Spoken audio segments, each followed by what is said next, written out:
In version 11.2, we've added support for processing echecks and Acctivate through QuickBooks Payments.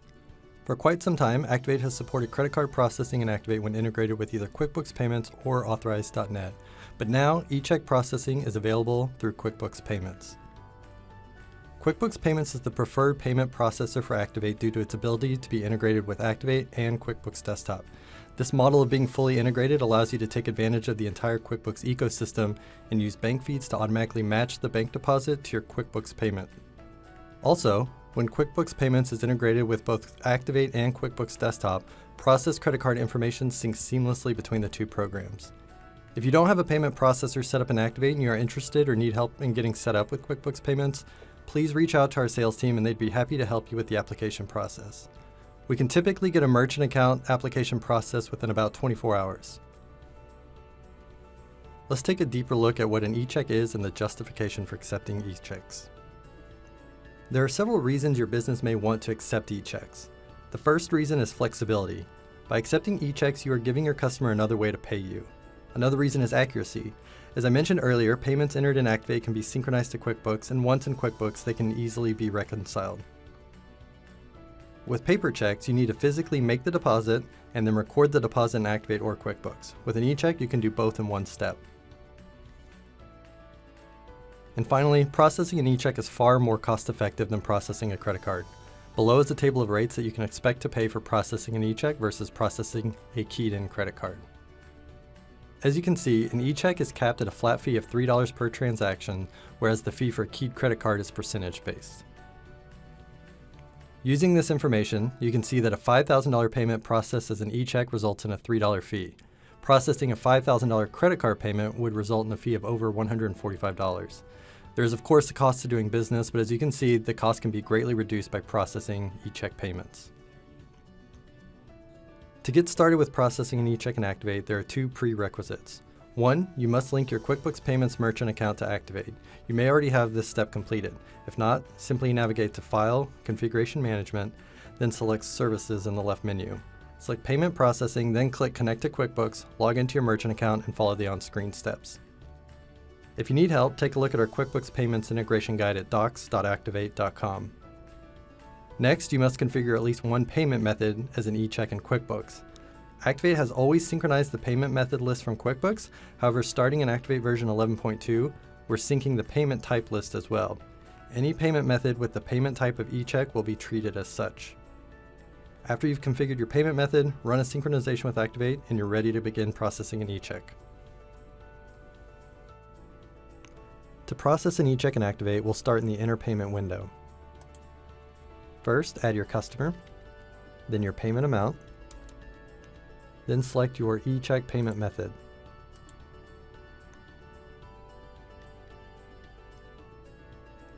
The Enter Payment window will now show fields for the bank account information. The name on account and phone number are required. This is the first echeck I'm attempting to process for this customer, so Acctivate will fill these fields in with the company name and company phone number saved for the customer.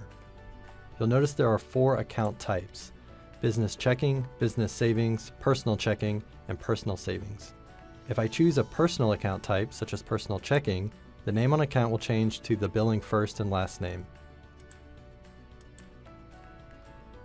Since this is the first echeck for this customer, I'll need to enter in the bank routing number and account number.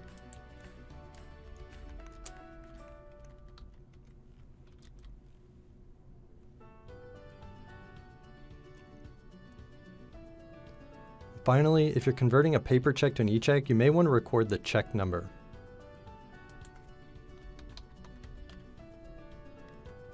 This payment can be processed and left as a credit on the account, or it can be applied to this customer's invoices. To process the payment, click Process and Save.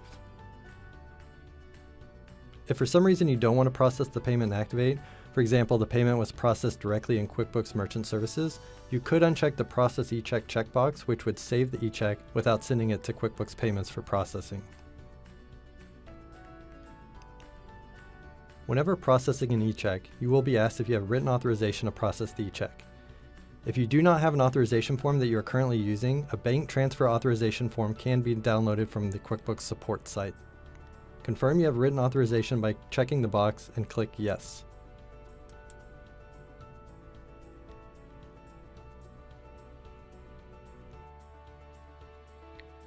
Once the echeck has been submitted, you will receive a process payment confirmation, which includes the transaction ID and authorization code. These codes will appear below the payment memo in the Enter Payment window. Like with credit cards, a processed echeck can only have its memo and applied amounts changed. If you need to make changes, you can click Void and Acctivate will try to void the payment. If the payment has already been processed, then you will receive a message that the payment cannot be voided. Likewise, a payment that has been synchronized to QuickBooks cannot be edited or voided in Acctivate. Now that we've entered our first echeck for this customer, the next time I use the Enter Payment window to record an echeck for this customer, the last used bank account information, including the name on account and phone number for the account type selected, will be used. That means I don't need to re-enter bank account information.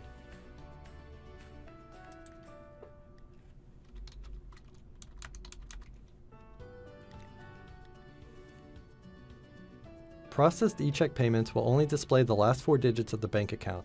The full account number cannot be viewed for security reasons, but Acctivate will still be able to process the payment. That's it. You're ready to begin processing echecks in Acctivate.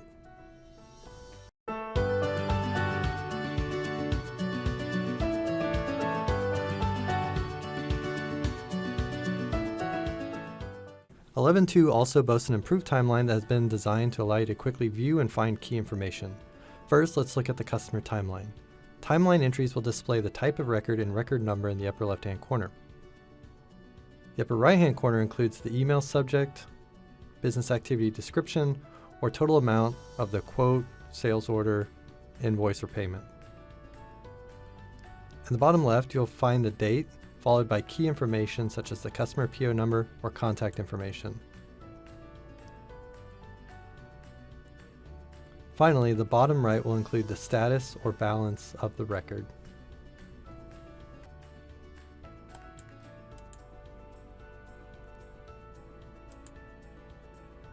The product timeline is formatted in similar fashion and includes the quantity of the transactions in the upper right-hand corner and the unit cost and amount below, or for sales quotes and orders, it will list the sales price and sales amount.